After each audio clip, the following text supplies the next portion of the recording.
Internet, hello you absolute lovelies. This is likely the last live stream coming straight from the void. I'm trying to put up art this weekend. Also got a microphone, so this is going to be improving very, very soon. This is a weekly show all about the comic books themselves, as well as the adaptations and the news going on in the mega world of pop culture. We're talking TV, we're talking movies.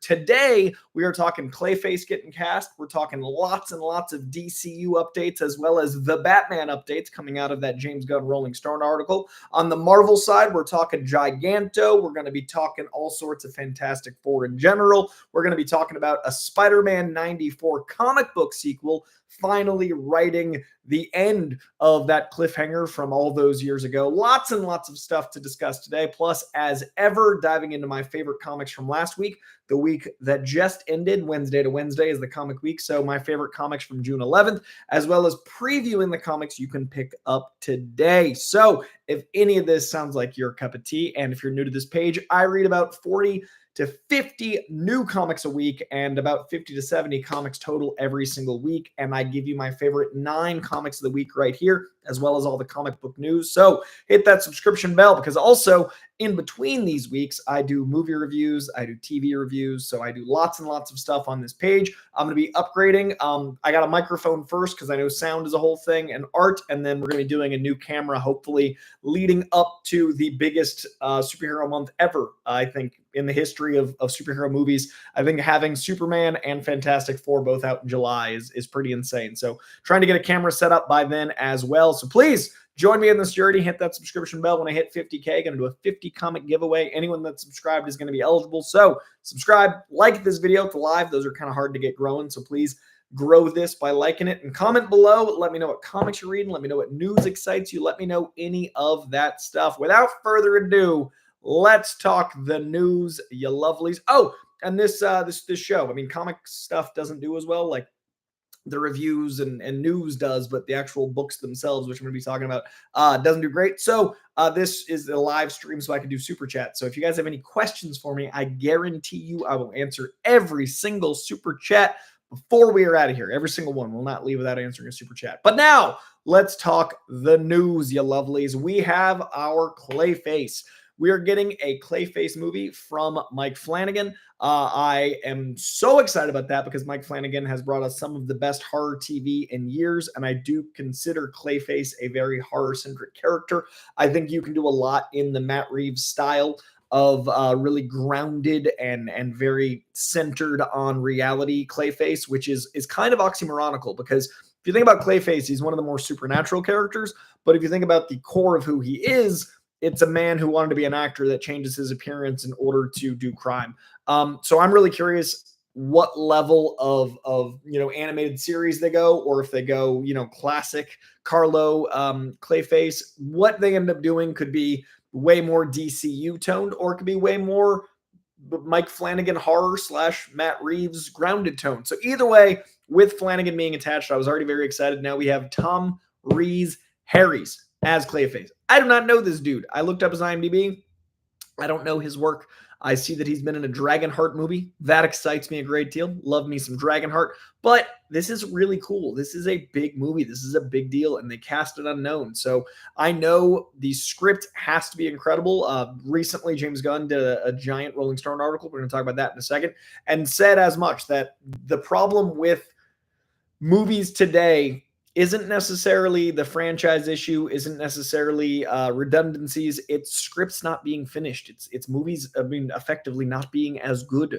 If you're rushing things to the finish line and you're letting out a product that isn't as consistent, you're going to feel the weight of that collapse under itself. So James Gunn actually said they just canceled a project recently that the script wasn't worthy. So this has passed the test of time. This wasn't in the initial announcement or pitch, and it came together. So this is a strong script from Flanagan that has not been changed nearly as much as there was a rumor that like Flanagan's involvement shifted. All that stuff was debunked. Now we have our actor as Clayface, and it being an unknown, and it being a smaller budget, it being all those things, has me very, very, very excited. So diving into that as we get more updates. But right now, we officially have our Clayface. We officially have a writer. We have movement on the project in general. I'm really excited. Now, I do want to talk about that article in itself, and I'm going to do something a little different. This show is different than most. I don't use OBS. I don't bring up a ton of stuff. I know a number of shows I do, including Capes and Cowls, Christian Harloff. He has like a whole team and has production. I'm growing to that, but as of now, I don't have a way to bring you guys a graphics. I'm just streaming live from YouTube itself. So I do want to read you guys some stuff from this article, but I don't have the ability to bring you a visual element. So for that, I apologize. But I kind of wanted to give you the quote and then give you some thoughts on it going through the news, because the DCU is unlike anything we've had. And that's with, my bias notwithstanding. I do a show called DC Studio Showcase, and I am informed on some stuff, but I also like to not be too much so because of this show and because of me working at Real Rejects, because of Capes and Cowls. So I kind of like finding out the news when it's public, so I don't know too much. This article was cool because I knew a decent amount of this stuff, but getting it all in quotes is really exciting. So I wanted to dive in with my opinion on some of these ideas being presented. We found out that Supergirl is wrapping principal photography, and that James Gunn has softly confirmed that it will be called Supergirl, not Supergirl Woman of Tomorrow. So I think it being done a year early. This movie is not out until June. It is currently June. We have a year until this movie is out, and it is almost wrapped principal photography. That is absolutely incredible. He praises Craig Gillespie. He talks about the title. Now we've got, Superman Legacy becoming Superman. He's paralleling to on the cleanliness of the title. It also is a discussion about as I said, script elements of these projects and how that's coming together. I think it's really interesting, and I highly recommend you guys read this article in general, but I think it's really interesting how much control he gets to have because of his track record, and how much running a studio needs someone that has the vision for the scripts, that loves the characters and has all these things. And it's really wonderful to read this from the lens of a comic book fan. I think it's really exciting to have someone leading the charge that is clearly invested in not just comics, but in writing. And that is clear in this article.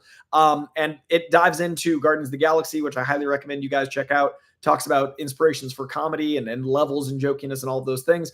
And then the quote I wanted to talk about with finished scripts was the interviewer asks, and that's one of the biggest rules you've made for DC. They have to have finished scripts. James Gunn says, quote, "Yeah, we just killed the project.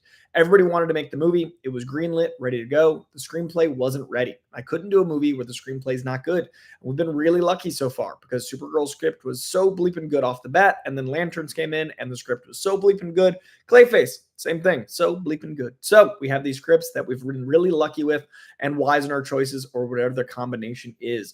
That to me is essential. I think that is so important because the quote right before that, I'm doing this out of order and reason, saying, asking about why bad movies happen. Eddie Murphy once told me that nearly every bad movie happens because of Hollywood's habit of setting production date before they have finished a screenplay. Now that to me is a crazy posit from the interviewer, because that's before this era of franchises. And I mean, obviously we've had franchises forever, but before this era of giant superhero movies and having less and less mid-budget film, having less and less original things, the fact that they're quoting Eddie Murphy, who was, more 80s and 90s than he is 2010s, 2020s.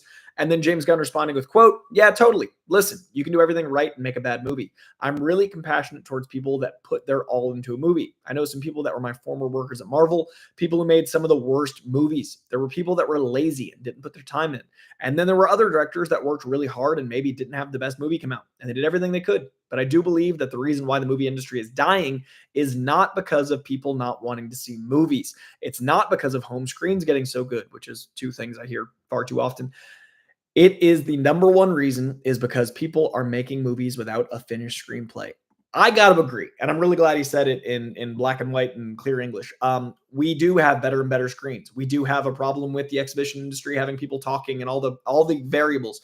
But at the end of the day, people want to see a good movie. And when we have something like, Barbie and Oppenheimer going head to head, we have something like this year's Minecraft. I mean, people were a mess in the theater, but people showed up because they wanted to go experiencing it out in the theater. When we've got Superman coming out and Jurassic and Fantastic, all of that is going to be huge if the movies are good.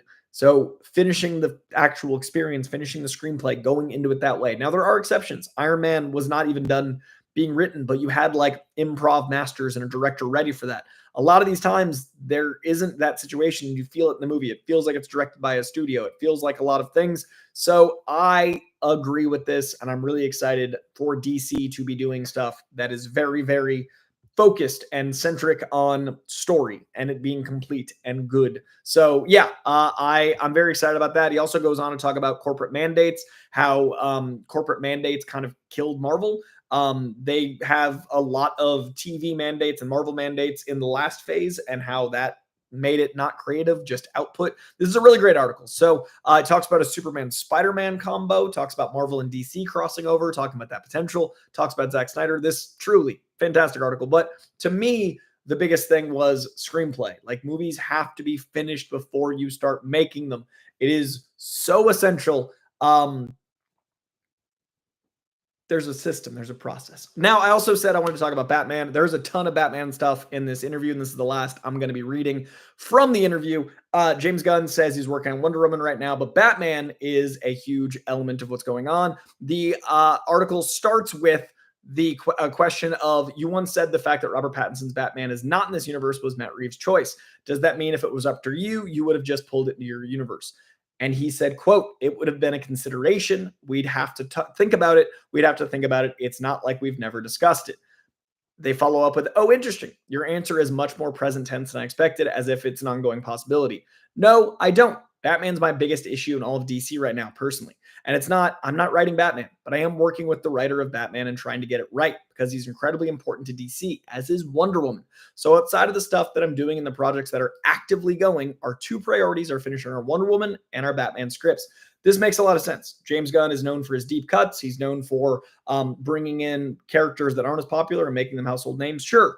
But that is as a director and writer that has been hired. This man is now showing an entire universe the map. He's mapping out everything. So you've got to balance the characters like Peacemaker and the characters like your creature commandos with your Holy Trinity, with your Superman, your Batman, your Wonder Woman. This makes a lot of sense in format. That way you can get your Clayface. That way you can get to the other movies that they announced on the slate down the line. And I love that Batman is clearly such a main thought. And I'm so sick of hearing that Robert Pattinson is going to be the DCU Batman. If he is, I will navigate that when the time comes, but it is very clear that it was thought about, it was discussed. It could be an option, but it is not the move and not what they want to do. He follows up still talking about titles. Obviously, we've seen Superman Legacy change to Superman. We've seen Supergirl, Woman of Tomorrow change to Supergirl. The interviewer asks, the Batman script, is that still called The Brave and the Bold? Right now, yeah, right now. I think it'll change by the time we get the movie out, and then follows it up with, in the broadest sense, what needs to be figured out to make those two properties work, Batman in this universe. He says, quote, Batman has to have a reason for existing, right? So Batman can't just be, oh, we're making a Batman movie because Batman's the biggest character in all of Warner Brothers, which he is, but because there's a need for him in the DCU, and a need that he's not exactly the same as Matt's Batman. But yeah, he's not a campy Batman. I'm not interested in that. I'm not interested in a funny, campy Batman, really. So we're dealing with that. I think I have a way in, by the way. I think I really know what it is. I'm just dealing with the writer to make sure that we can make it a reality. And then I'm going to talk about that in a second. But finally, regarding Wonder Woman, and how about for Wonder Woman? Similar. Wonder Woman, I think, is actually easier for me because there haven't been so many infinite portrayals of Wonder Woman. Definitely not in movies, but really anywhere that there have been of Batman. Every single Batman story has been told. It seems like half the comics that have come out of DC over the past 30 years have Batman in them. He's the most famous superhero in the world and the most popular superhero in the world, and people love him because he's interesting. But also having so much from out there can make him boring. So how do you create that property that's fun to watch? And the final thing, Matt, that he clarifies about Matt Reeves, the interviewer asks, I really should clear this up. Is there still a non-zero chance that Matt Reeves' Batman will get sucked into your universe? Long pause. I would never say zero because you just never know, but it's not likely. It's not likely at all. I also say Batman Part 2 is not canceled. That's the other thing I hear all the time. The Batman Part 2 is canceled. It's not canceled. We don't have a script. Matt's slow. Let him take his time. Let him do what he's doing. People are so mean. Let him do his thing, man. Okay, so a ton to unpack here. And again, my show, what I want this channel to be is news. I don't love rumors. I'd rather wait until there's actual and official statement. This is from the actual man making the decisions. This is from the co-chair of DCU. This is news, not rumor. So it's not canceled. I'm so sick of these articles and so sick of people getting clicks. It could get canceled tomorrow. It could get canceled a year. Could come out. Will come out. In my opinion, I'm not worried about this film at all. But until someone actually in a position says something, I don't want to see another article about the Batman 2 being canceled. The script is not in yet. It is still happening according to Robert Pattinson, according to Matt Reeves, according to James Gunn.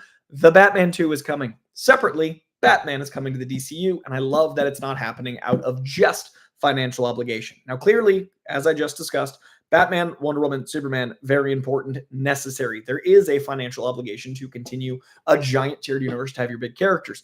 But I love that that isn't the main reason to bring in Batman. I love what he had to say about the amount of Batman content versus Wonder Woman content. We've seen Gal Gadot play Wonder Woman. We've seen Linda Carter play Wonder Woman. We've had voice actors incredibly portray Wonder Woman, but there's so much less Wonder Woman than Batman. So that is an easier way to do something new and different, but still true to the character. Batman has had 5 versions recently, plus animated. So I really like finding a reason for the character and how to make it different. I personally don't love a campy Batman. I do think there's going to be a more elevated Batman in the DCU. That way there's a difference between Matt's and the DCU's. I do think there's going to be the costume. I could see it being the gray and blue. I could see any of those things. Again, I don't know yet. But I do think that's a really cool opportunity to distinguish the two. And he's a versatile enough character to distinguish the two while still making it new, different, and fresh. I love this approach. I love the storytelling first approach. I love all these quotes. I just wanted you guys to hear some great Batman stuff, in my opinion. Those are the big DC stories this week. I'm going to be diving into Marvel after I get to some super chats, and then we'll take another super chat break, and then we will dive into the comics themselves, you lovelies. We got some super chats. Let me check them out here. First up from Rahareem Ranger. Great name. Appreciate you very much. Thank you for the super chat, Rahareem Ranger. Can't stay, but love everything you do. Thank you for being as positive as you are, and I always look forward to you on Capes and Cowls. Much love. You know what? I'm going to like that because I can. I have the power. Thank you very much, man. I appreciate that. I try to be positive because the world is negative enough. I don't think everything is positive. I'm not so naive as to think everything is good. I'm not so naive as to enjoy every movie, but I am in a position of only talking about what I want to talk about. So if there's good news, I'm going to talk about it. If there's a movie I enjoy, I'm going to talk about it. If it's a big movie and people really want my opinion, I might review a movie that I didn't love. But I will still try to find the positive things in it. A great example is The Crow. I had never seen a new The Crow, but I wanted to give Bill Skarsgård a chance.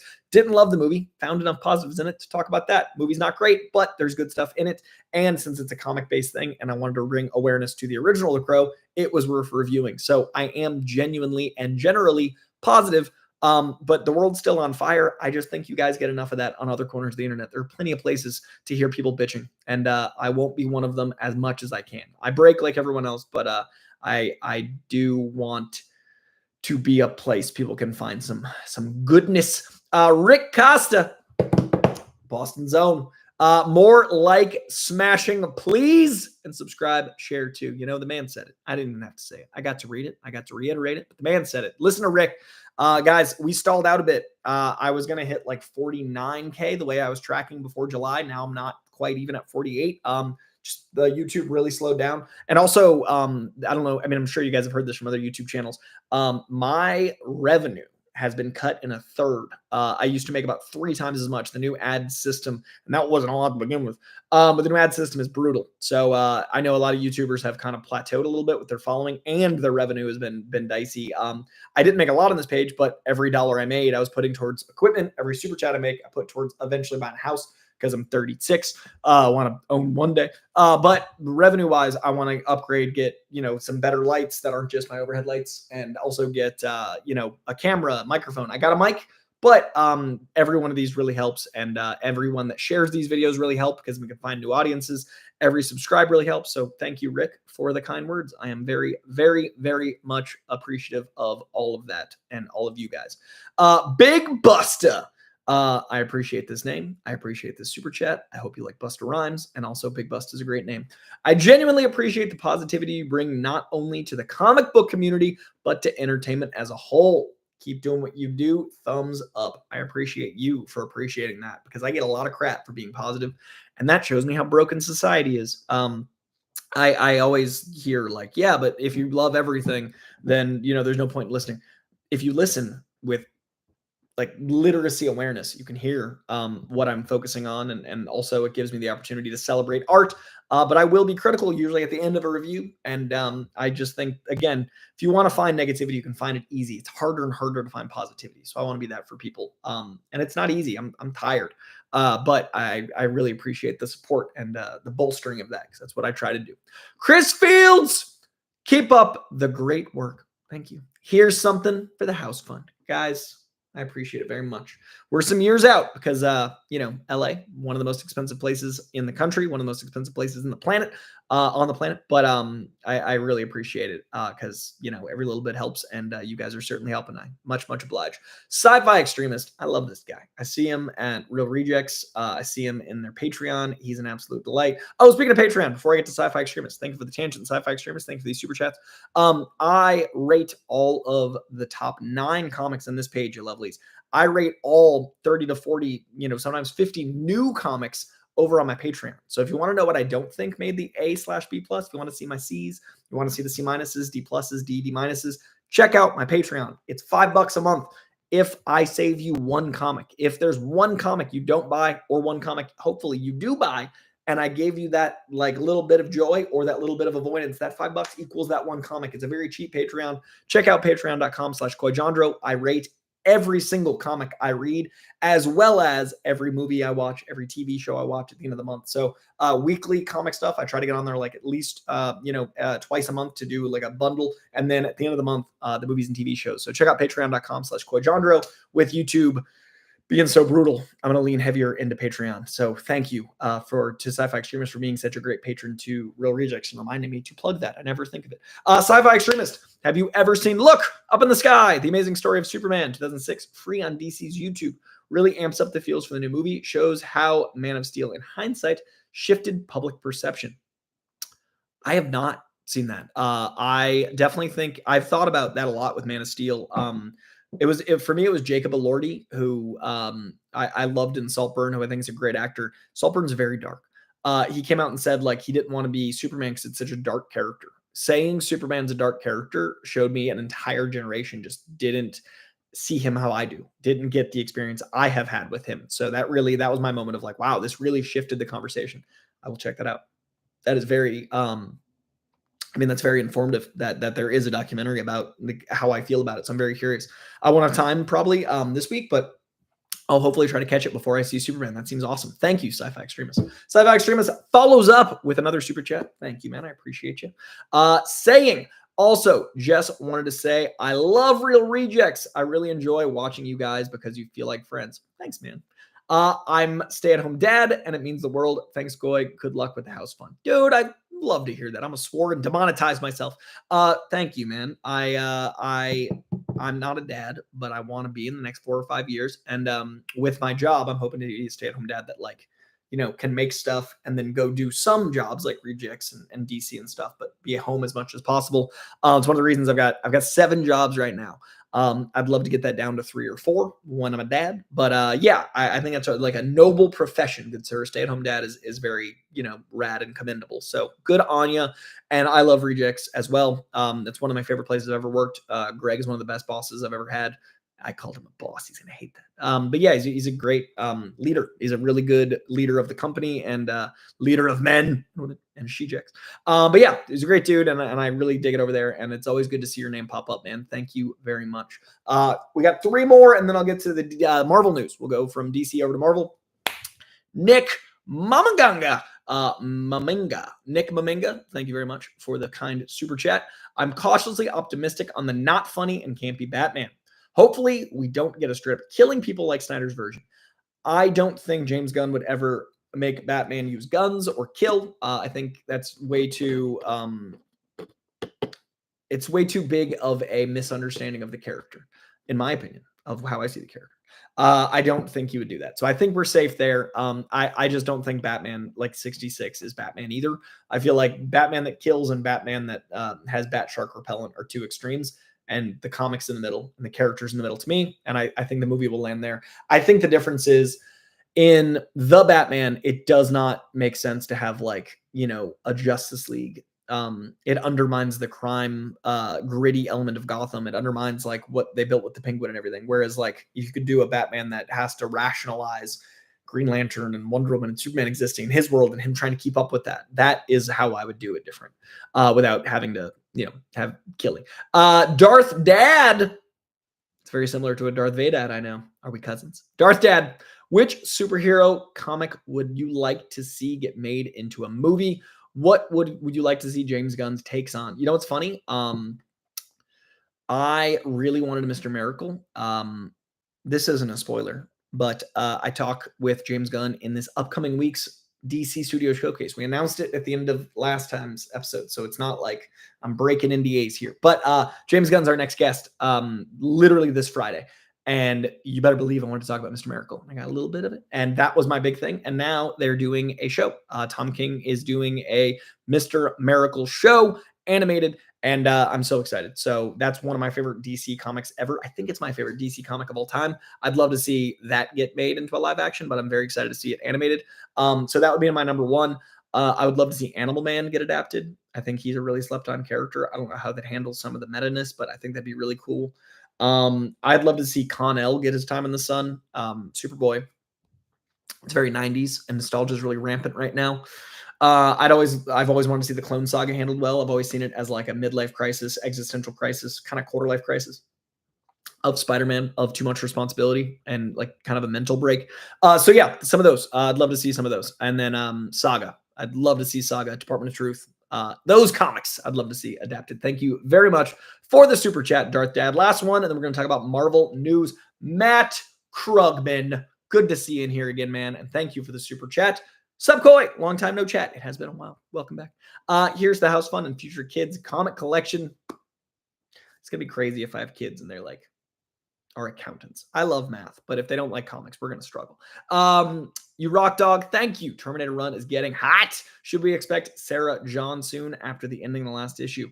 Terminator Run is great. Declan is killing it. Declan Shalvey is crushing that book. I would love to see that happen. I don't know any more than you, but Sarah John, because of a recent issue, could be viable, and I love that. And yeah, that book is so very good, and it's definitely ramping up. And yeah, we shall see. We shall see. Yeah, I'm very excited for more Terminator. I'm very stoked for Declan crushing it so much. And I appreciate everyone just throwing love in the chat. Bare walls, because I'm putting apart.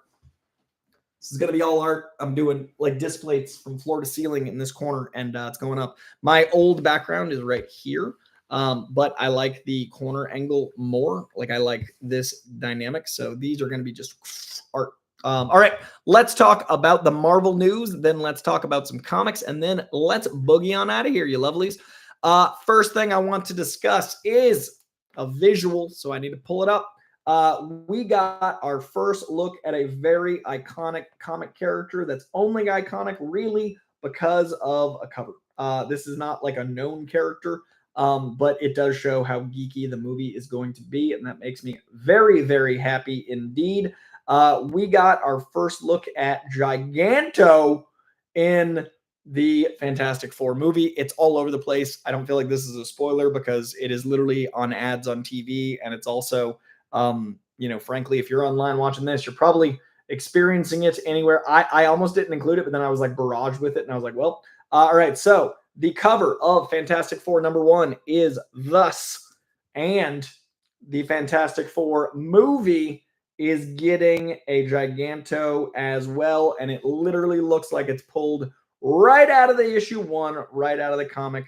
You lovelies, we got Giganto. Now, on the plus side, nerdy, iconic, issue #1 cover, one of the most iconic issues in comics of all time. Really great way to show us Matt Shakman is not playing around.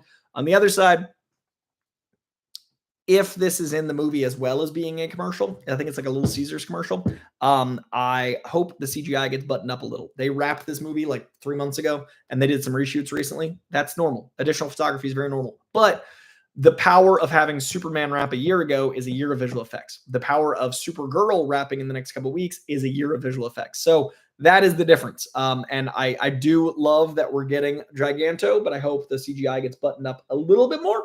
I do think my theory of Paul Walter Hauser being Mole Man is more and more likely. I've been saying for 2 years now. I think Paul Walter Hauser is Mole Man. I think he's Mole Man, especially with this. So this is really exciting. Seeing Giganto makes me really happy. I'm stoked. This movie's out in like 4 weeks. I'm so excited. Yeah, you guys have heard some of my concerns for Fantastic Four. That by no means means I'm not excited for Fantastic Four. I'm excited with, concerns, and this has me very excited. So we will see. Giganto is in the Fantastic Four ads, hopefully in the Fantastic Four movie. Hopefully they lean pretty heavy into the absurdity and awesomeness of the comic books. Speaking of leaning into the comic books, Mr. Robert Downey Jr., Iron Man, did a little video honoring our great Ironheart, Miss Dominique Thorne, on Good Morning America this week. And I wanted to highlight that a bit because no one's talking about Ironheart. We have an Ironheart show dropping very, very soon in 6 days, but both batches are the whole show. They're doing a 6-episode show as a 3 and a 3. This show will be coming and going in 2 weeks, and that is a bummer. Dominic Thorne deserves better after sitting in the show for 3 years. Ironheart deserves better. It's a bummer so they're releasing 3 of them on the 24th, 3 of them on the 1st. That means by the 5th, this conversation about Ironheart's going to be over, which is a bummer, but I think that's kind of the idea. That said, Downey Jr. sent a video to Good Morning America where Dominic Thorne was on with Anthony Ramos, who plays the Hood, sending his love and basically saying, she's Ironheart's and she crushed it, saying, quote, "Miss Thorne, I couldn't be happier than seeing you bring Riri Williams to life. Iron Man loves Ironheart." And then they did, he did a millennial and whatever the older generation heart is. And then she did whatever the kids are doing, the Gen Z heart. And I just thought it was really cute. I've met Dominique a few times, and she is so passionate about the character. She's so passionate about the comics. She speaks like a Bendis character. She is a delight. I'm a big fan of her as an actor. She's awesome. And then you also have Deja from This Is Us in the show, Lyric Ross. She's so good. There's a cool use of Natalie. Alden Ehrenreich, who is Han Solo, who I was in a few plays with, who I went to acting school with. I've known Alden for like a decade. He is in this as I don't want to give away who, but he's in the show, and it's awesome. And the first, I'm still under embargo. I've seen the show, and I really hope people will give it to episode 4, 5, and 6. But yes, Ironheart in 2 parts, 24 and 1st drops very soon. Downey gave some love to Dominique, and that made me very happy. And I wish more people were talking about it. I hope at least for 2 weeks people do talk about it. Speaking of things rushing to the finish line, I wore this shirt for a reason today. This is, I think, this phase is Eternals. I think it'll find a devout audience. I think it's a much better movie than the box office reflects. I think people that saw it loved it. I think it's one of the better Marvel movies since Endgame. I don't think it's the best one because No Way Home and Guardians 3 happened, but I think it's one of the better comic book movies in the last few years. It is already coming out on digital, July 1st. Really rapid turnaround because that's the way things are going now, and it didn't do that great in the box office. It's set to lose about 50 million, which is a bummer because it had a great cinema score, great word of mouth. I was hoping it would have some legs. Thunderbolts drops on July 1st. I hope it finds its audience there. I hope it can make that last 50 million up. Check it out if you haven't seen it on digital. It is truly one of the best MCU films in a while. I really, really dug it. I hope it does find an audience over time. Last bit of news is in the world of comic books. I thought this one was really cool. We are getting a Spider-Man 94 sequel comic. Now, this is in the grand tradition of what DC has been doing with Batman 89, getting a sequel where Billy D. Williams gets to actually be Two-Face. This is Superman 78, continuing its story on in some really cool ways. Really love what they've done with these continuing of canon stories. And I'm really excited for this one because, man, oh man, has Mary Jane been falling for a very long time. This is the cover here. Look at I love the two-tone Venom from back in the day. I love the design of Doc Ock. Like, this is so nostalgic. The iconic Mary Jane outfit, you lovelies. We are getting a Spider-Man 94 sequel series, and that is very exciting. That's like one of the coolest bit of comic news we've gotten a little bit, and that brings us to the comics themselves. I'm really excited about those bits of news as well as that comic. Let's check out some super chats, and then let's talk about the books themselves from last week, June 11th. First up, we have, I get to know how it's pronounced, Rohirrim Ranger. I got it closer. Name is pronounced Rohirrim. Oh, I've seen that Lord of the Rings word.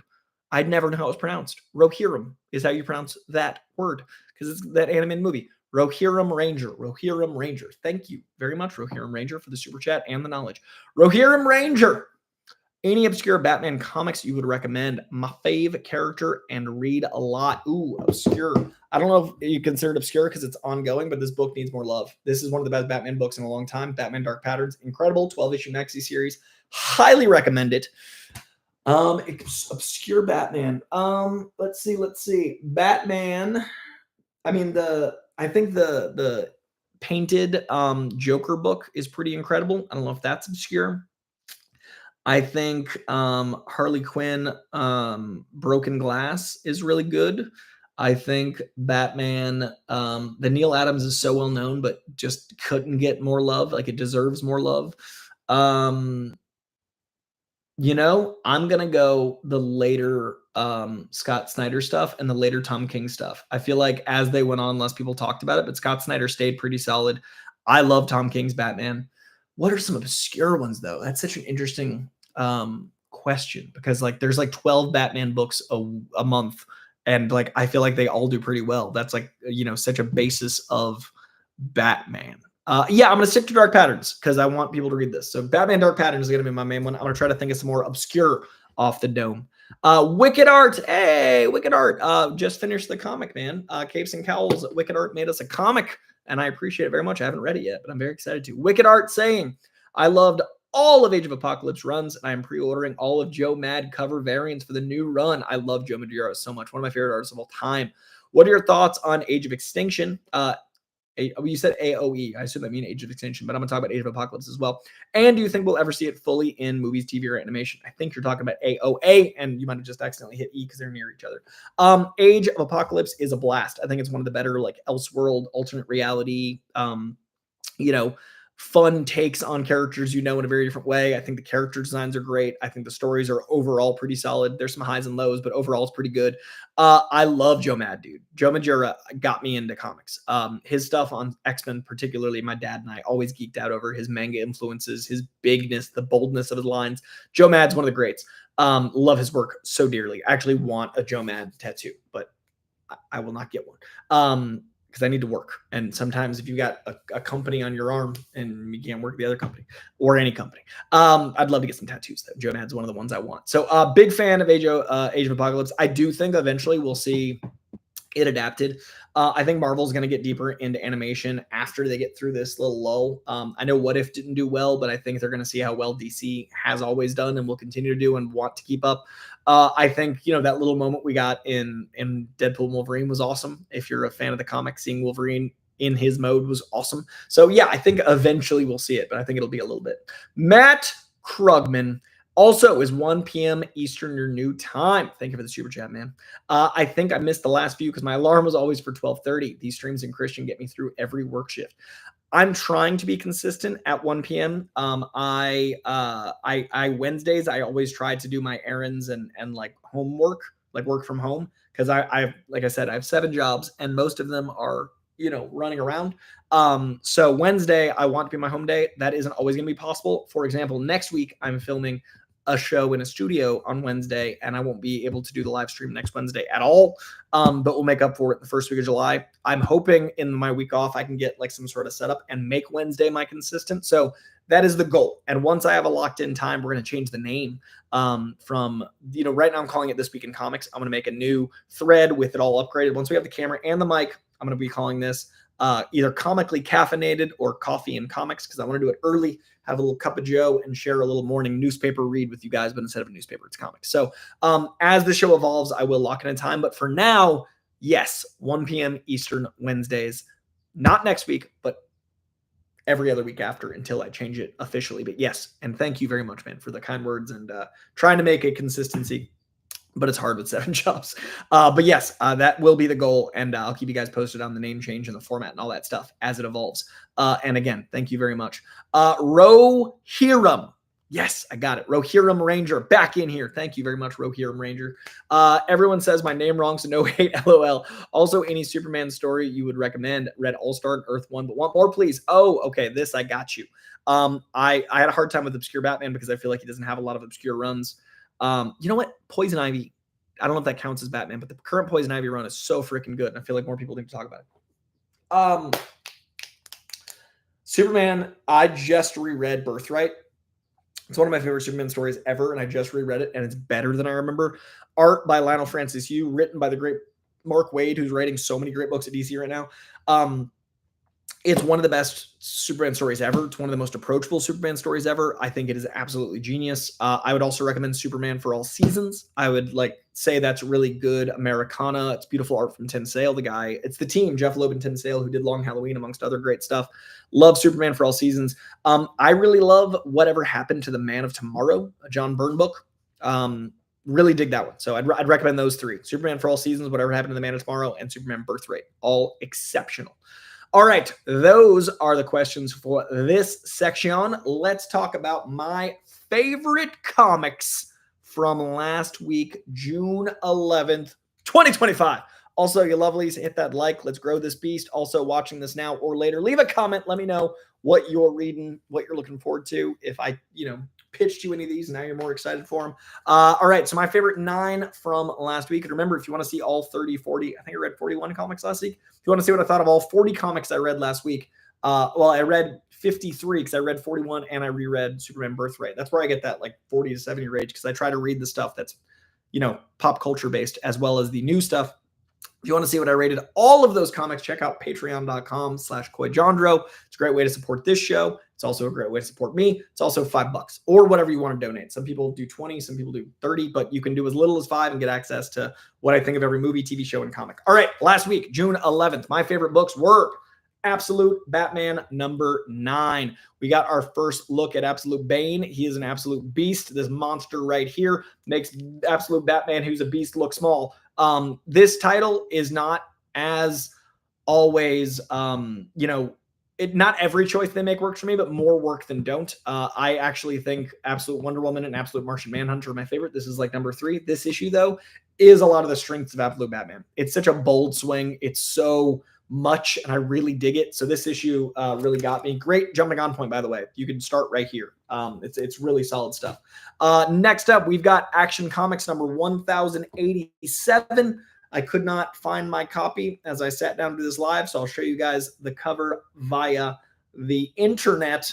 Action Comics 1087 was a really cool jumping on point. It is kind of a Superboy era story, very wholesome, very Captain America, very Clark Kent, very Americana, but also the wholesome who Superman is and who Clark Kent is as a retelling, but it's a brand new story from the Superboy era.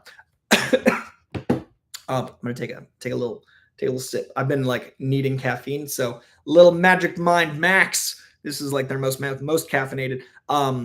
Not a sponsor yet. Magic Mind, I love you. Capes and Cowls, I got a pack from you guys. Thank you very much for sending this through Capes and Cowls. I appreciate you dearly, and this stuff has kept me going with my 7 jobs. I appreciate you.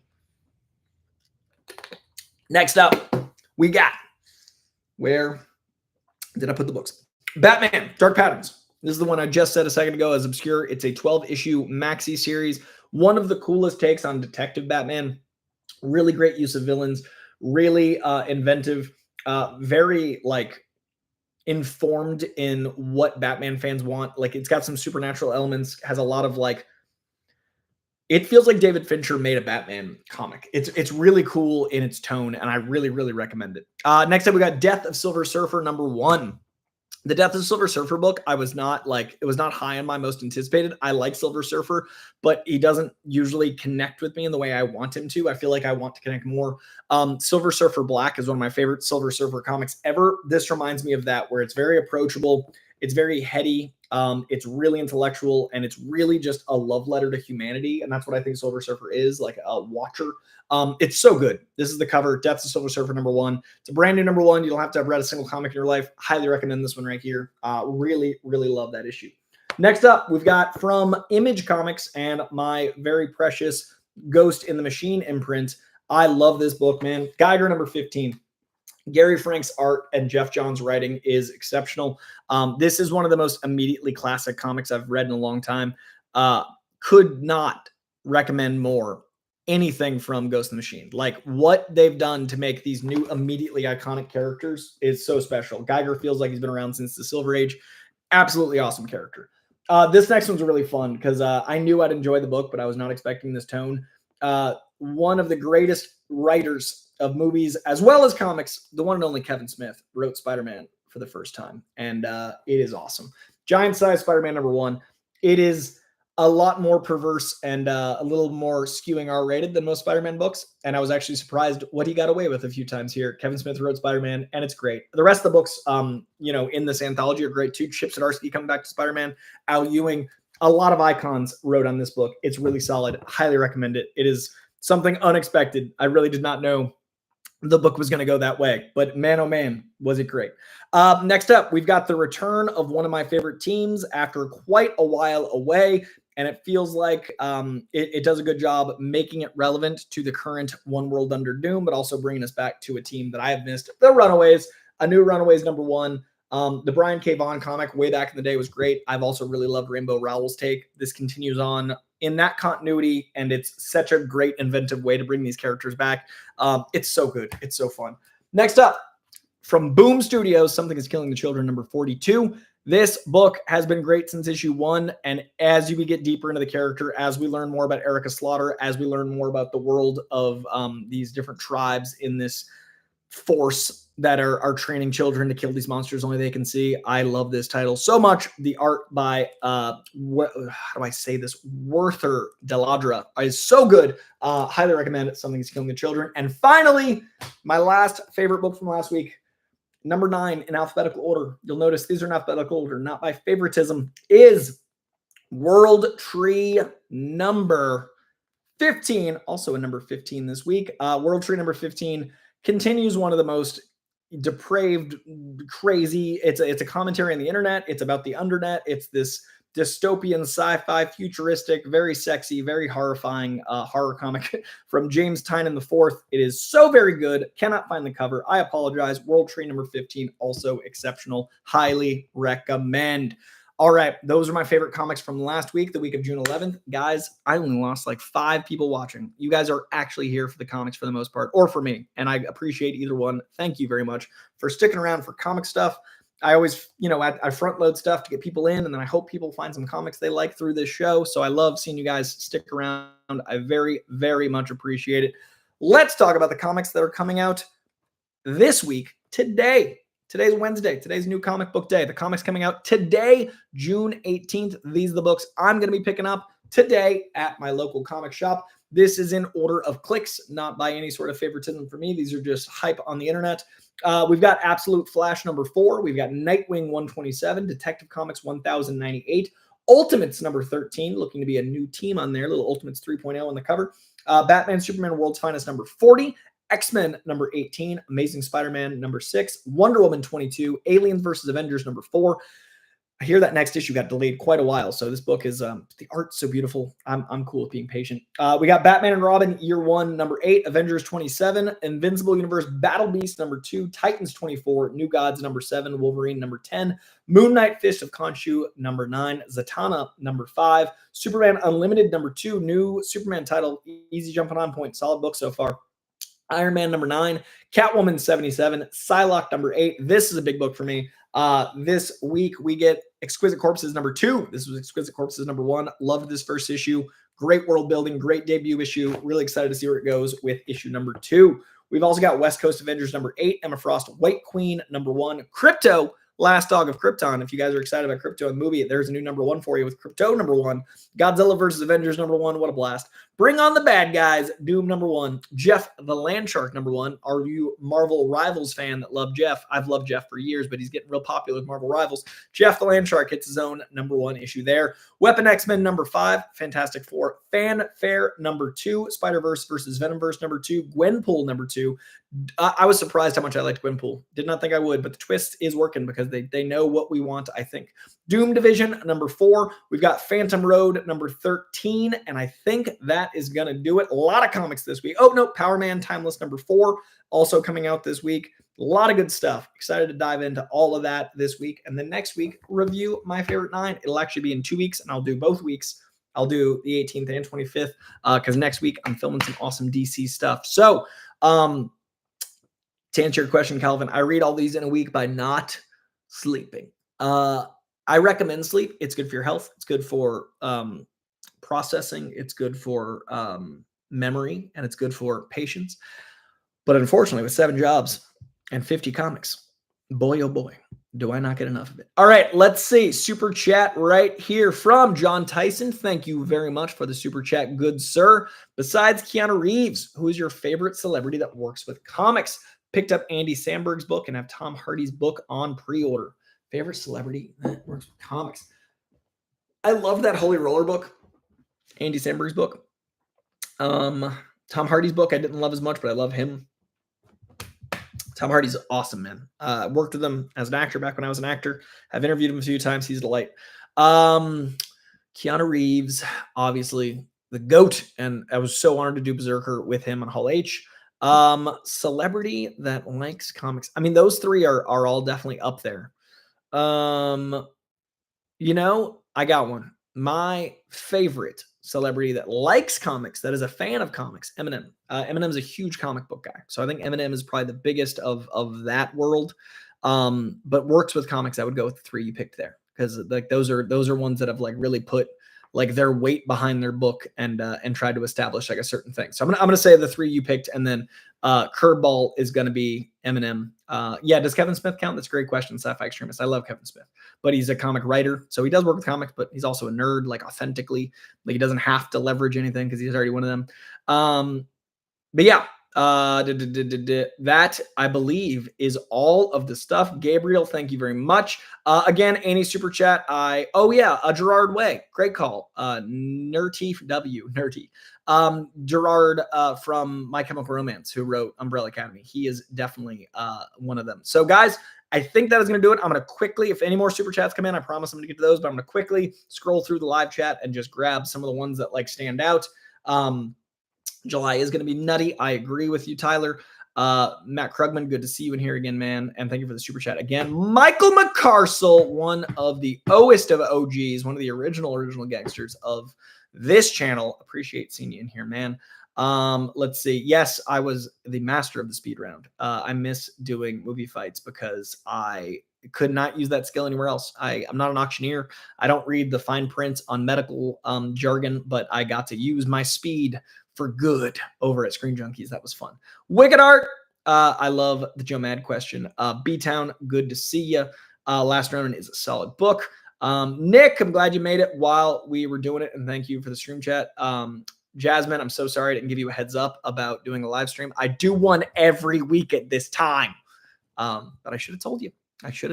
10 a.m. Wednesday. You don't know it's Wednesday. I don't know it's Wednesday. It's hard to keep track. Jasmine Pagemore, harass her with appreciation in the chat. You lovely. She is responsible for my social media. That is one of the ways I've been able to read comics is she helps me with my social media, and it is so appreciated, and she is in the live chat. So send Jasmine your appreciation if you've been enjoying the videos that are actually edited because she is crushing over there. Let's see. Michael, I agree with you and your thoughts there. Spidey Sensei. I have an Amazon wish list. Spidey, I have a few bookcases in there. I've got to narrow those down. But yeah, I'm redoing, I'm doing an office. I've never had an office. So I'm building an office, and I am a sucker for vinyl. So I've got some vinyl in my Amazon wish list, as well as a few bookcases. I need to add a camera because I got a microphone. My mom got it for me. She's a delight.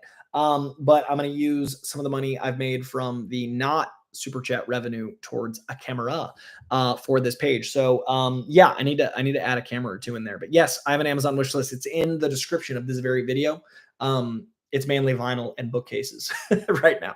But yes, Amazon wish list in the chat. Thank you for asking. I appreciate it very much. But I need to add a camera. Let's see. A lot of OGs, like I said, in here. Good to see everybody. Calvin, good to see. And Keith Forshee, Yassine Gamal. We've also got the great Darth Vader joining in. Douglas McKinney, what a delight. Good to see you, man. Jax Packett, great to have you join us. Echo Albino, hello, good sir. A lot of good questions there. I am just scrolling. Let's see. Awesome Joe. It's a fantastic name. I too liked Eternals. Awesome Joe being thorough. Calm down, Rich. Good to see you, man. David Krumholtz was campaigning to be Mole Man. He would have been great as well. I think, in my opinion, I love Dave Krumholtz. I'd love to see him in other stuff. He's going to be in Supergirl, so I'm cool with that. He's going to be like an integral part of Supergirl. So I'm really happy with Paul Walter Hauser. I think he's so perfect. Really, really stoked. Let's see. That, I believe, is going to be it. You lovelies. Hancock, Luke, Josh, Kenson, Richard Fearing. Good to see you, man. Yeah, we talked about Peter David on the week of his passing. It was such a bummer, truly. What an icon, what a legend of the space. But yeah, that is going to do it for today, you lovelies. I hope you had a great show. RG 2088, welcome. Sorry I'm leaving. 10 to 11 is generally my window. I'm going to boogie on out of here. Today, I've got a certain premiere with dinosaurs this evening. Going to be reviewing that. I'm going to be posting my review on the 1st. Also got today's insane. I got a 2 reject shoots. I got Jurassic. I had this. I've got some stuff in the middle, and then lots of stuff coming to you guys. We're doing the DC animated stuff again over at Real Rejects. Going to be reacting to lots more movies and shows over there. I've got more stuff coming out, Capes and Cowls, obviously. I think next week, Greg and I are going to be doing a live stream of our 22nd episode of the Real Rejects podcast. So next Friday, you can keep an eye out for that. Lots more DC High Volume coming at you, which is my podcast for DC Comics. DC High Volume, we're adapting the Batman iconic stories directly, word for word, one-to-one to radio plays. And then I do the interviews with voice talent, below-the-line talent, writers, etc. So you can check out tomorrow the newest episode of DC High Volume with your boy. And then this Friday, DC Studio Showcase on HBO, as well as HBO's YouTube. This week, James Gunn. Me sitting down with James Gunn with Tyler and Frankie. So tomorrow, High Volume, Friday, DC Studio Showcase. Every Wednesday right here. This week, tomorrow. I think it's tomorrow. Whatever day the 19th is. Yeah, tomorrow. Tomorrow, I'll be dropping in the morning my 28 Years Later review, bright and early tomorrow morning. So if you're excited for 28 Years Later, I got that review going up tomorrow. And then, so yeah. That's, I think, in order. And then lots of Real Rejects. And then Friday, Capes and Cowls, and more DC. Yeah. And then please check out the Patreon. All right, you lovelies. I am going to rest a moment. I appreciate you dearly. Go do something awesome. Support the arts. Hug your friends. Hug your family. Tell them you love them. Call someone you care about. And I hope you guys have a great day. I will see you for a live in 2 weeks. I will see you tomorrow on this page for 28 Years Later. Check out my F1 review I dropped yesterday. Press buttons. Have a good day. Bye, guys.